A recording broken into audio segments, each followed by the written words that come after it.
Hello, Engineering Space Cadet. So, this is video number 3 of the Introduction to Beginner Python series. And through this video, we're going to explain operators. So, operators are basically the ways that you're going to handle specific types of data. So, that could be strings or integers, floats, whatever have you. But we're going to use this to do our basic ways of editing this data in ways that we kind of like, right? So this may be adding, subtracting, multiplying, dividing, trying to get remainders, logical operators, bitwise operators, stuff like that. You don't need to know these in detail, but they're helpful when it comes to start programming within Python. A lot of this stuff you probably will not run into on a daily basis. A lot of this stuff that you're going to see here is just going to be basic mathematics. If you can do like basic arithmetic, you'll probably be fine with most things in Python. Okay, so let's get started. So right here, we're going to do arithmetic operators. The fun thing about PyCharm is it will sometimes check for arithmetic. I'm not sure how to spell that. But sometimes I'll just have it as arithmetic.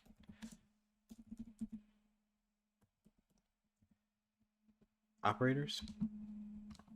So we're going to just assume this is the case. I'll probably look this up later because I can't spell to save my life. These are going to be our basic operators when it comes to adding, multiplying, dividing, subtraction, flooring, exponential, stuff like that. So what we're going to do is we're going to start off with our kind of basic variables. We're going to have two placeholders, and we're going to have num1, and we're going to equal that to 10. Something that's very easy to see, and then num2, and we're going to put that as 10 as well. Okay, so for here, we're going to have our basic arithmetic operators. So those are going to be our like addition, subtraction, multiplication, division, exponentials, and floor statement, things like that. Within Python, I'll just kind of go through the basics. So if we're going to print out some statement, we're going to print num1 plus num2, and that is going to be our basic addition, our addition operator here. We can do this, and we can have different types of operators. Here we're going to have a subtraction operator, then we're going to have a multiplication operator,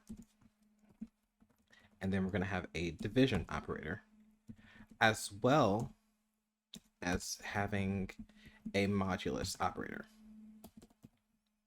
So we're just going to have num1 percent num2. And I'll walk you through the logic of these different things and what we're expecting in the output. So what we're expecting from here, which, you know, basic arithmetic, num1 is 10 and num2 is going to be 10 as well. So our result should come out as 20 here. If we're subtracting 10 minus 10, our result should come out as 0. If we're multiplying, our result should come out as 100. If we're dividing here, which should be hash, we should expect 1 to come out. And you can just see these are just like line comments here. Sometimes Python doesn't love when you do comments this way. It's just more for just demonstration purposes. And from here, we should expect 0 because 10 divided by 10 is going to be 1, and there's not going to be a remainder. And that's basically our basic arithmetic operators. So that's our plus, subtraction, multiplication, division, and modulus. So if we run this code here in this operator's Python file, this is kind of what we expect, right? 20, 0, 100, 1, and 0. The reason you're getting a float point number here is for precision. However, there are different ways that we can make this into an integer and make sure the result comes out as an integer. So we could do what we did in video 2, wrap this here in an int and get this number as a result that we're kind of expecting, and that's just going to be our 1, right? So this comes out as a float point number, but we can also wrap it in an integer and have it come out as what we're expecting as 1. Okay, So that's our basic arithmetic operators, or arithmetic operators. So now we're going to go on to logical operators. Let's see, logical operators. So our logical operators are going to be anything that we're comparing two values and comparing the truthfulness of these values, right? So we're going to introduce a new data type, and this data type is called a Boolean. So it's spelled Boolean like this, but the symbol in Python is just bool. Now, for a Boolean type, or Boolean data type,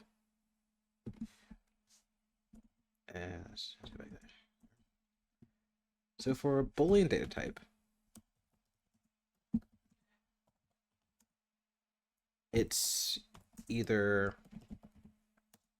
true or false, right? So our Boolean data types are either true or false. So we can only have two states of this Boolean, either a true statement or a false statement. So whenever we are doing Boolean comparison for like logical operators, which we're missing that, hash logical operators. Whenever we're doing anything with Boolean, we can just do comparisons. So basically, if you're not familiar with Boolean algebra, the statements that I'm about to put up are going to be a little bit new to understand, but I think they should be kind of fine just to understand. We're just going to do like the basic ones. So we're going to print, and we're going to set some value. This placeholder value we're going to have is going to be state, just for like statement, and we're going to equal that to be true, right? So we can have this one to be true, and then state 1 to be false. If you're kind of curious why I'm adding the underscore to this, for Python coding conventions, there is different ways that you declare a variable. In certain cases, you have camel casing, which if you had a camel cased statement, it'd be like state 1, for example. But Python doesn't always love when you do this here.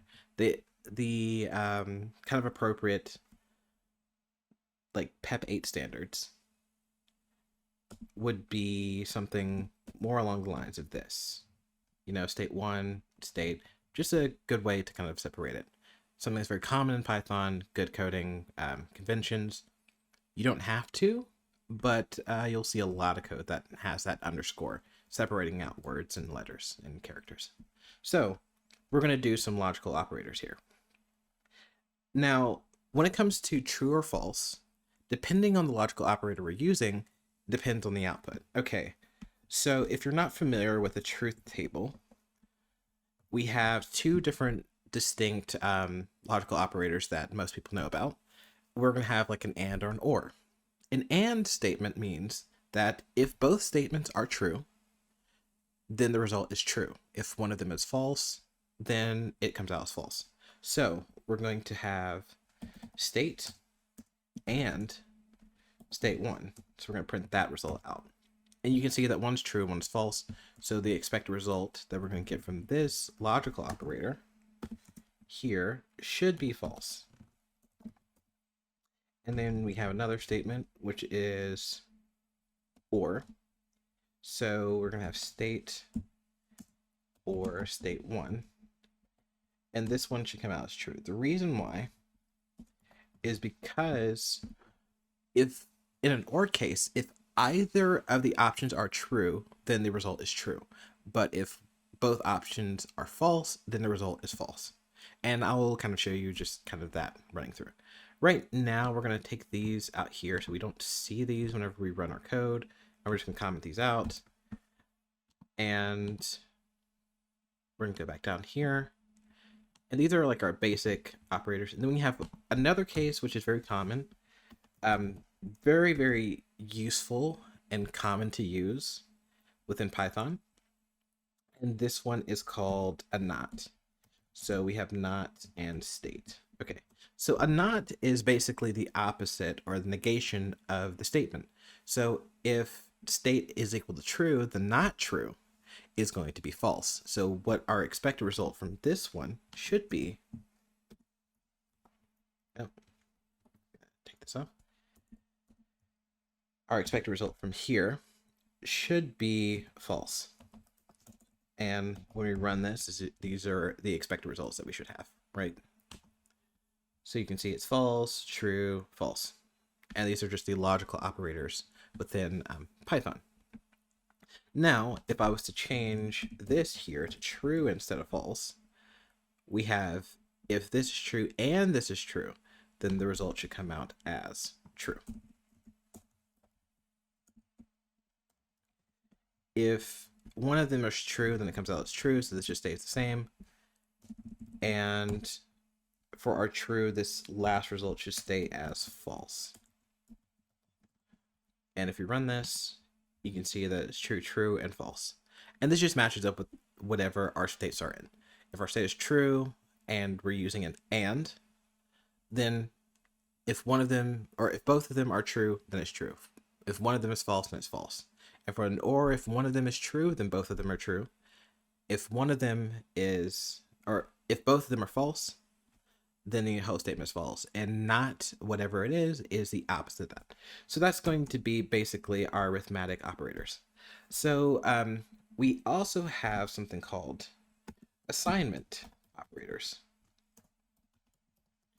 Now, assignment operators are even more interesting. So when we originally have something like state equals true, this equals right here is an assignment operator. So we're assigning some value to a variable or a placeholder. In this case, we can have, let's put dog. And we're going to set dog equal to 1, just for fun, because why not? And if we were to take dog and we were to just add 1 to dog, so we have, like, let's just put new dog for example. So we'll put new dog, and that's going to be equal to dog plus 1. So if we print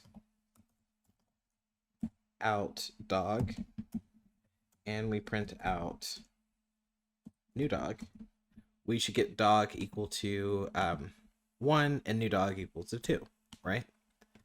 We just did that. I'm just gonna block out this code here just so we don't have to worry about it. And this is what you're expecting. Dog is equal to 1 and new dog is equal to dog plus 1, which is 2. However, sometimes you don't want to have an extra variable.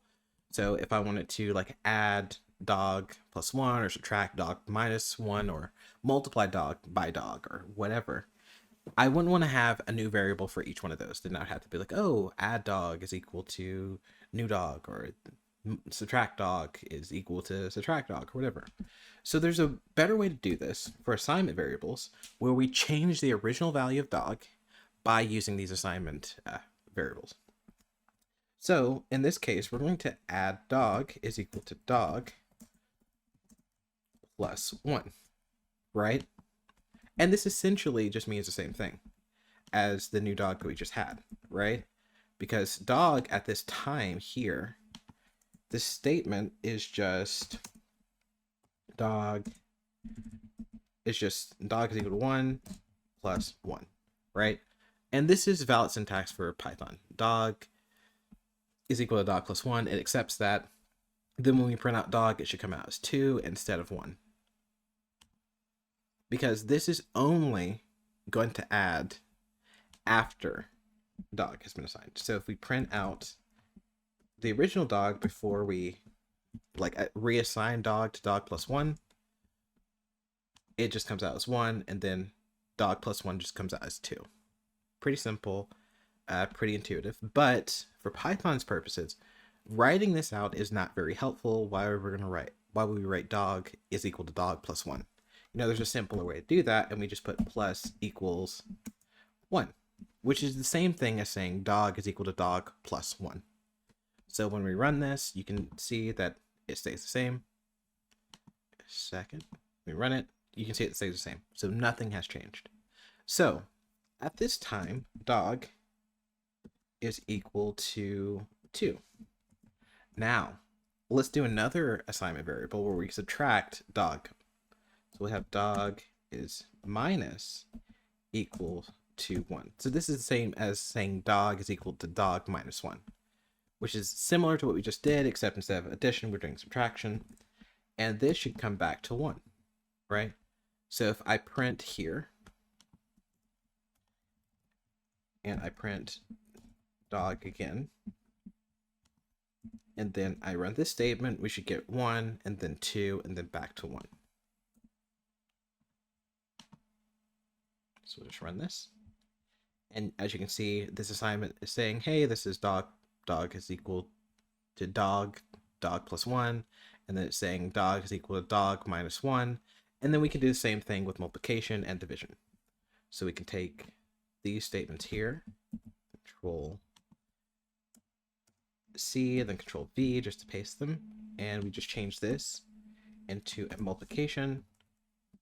And we change this into division. Right? And then we can do just an additional one, which we have just for the sake of just having some fun here. And we'll just do a modulus operator is equal to 1. So what we should expect here, whereas we have dog as originally 1, when we print it out it should be 1, and then when we add 1 it should come out as 2, when we subtract 1 it should come out as 1, if we multiply 1 times 1 it should come out as 1, and if we divide 1 by 1 it should come out as 1, and then for this modulus where we print, like 1 divided by 1 is going to be 1 with a remainder of 0, so we should expect 0 here. So that is what we should expect for here. So we should expect 0. And these are your assignment operators, and this is what you should expect. See, this is 1, 2, 1, 1, 1, which is just a float number when we're doing the division, and then 1 for the modulus, or 0 for the modulus as well. See, nothing too crazy. And for the division, if we wanted to, we could just, again, wrap that in int and not really worry about it. But since it's a float, it's just going to do the modulus of float, and it's going to come out as 0.1 or 0.0. Okay, so we've gotten the assignment like operators, we've gotten the logical operators, and there's more. There's a lot more. I think these are the basics. I think I probably shouldn't go into bitwise operators for now, because that's just a more complicated and advanced topic that beginner programs might not need to know for now. So with that in mind, I'm going to end the video here, and I'll see you in the next video. Thanks for watching.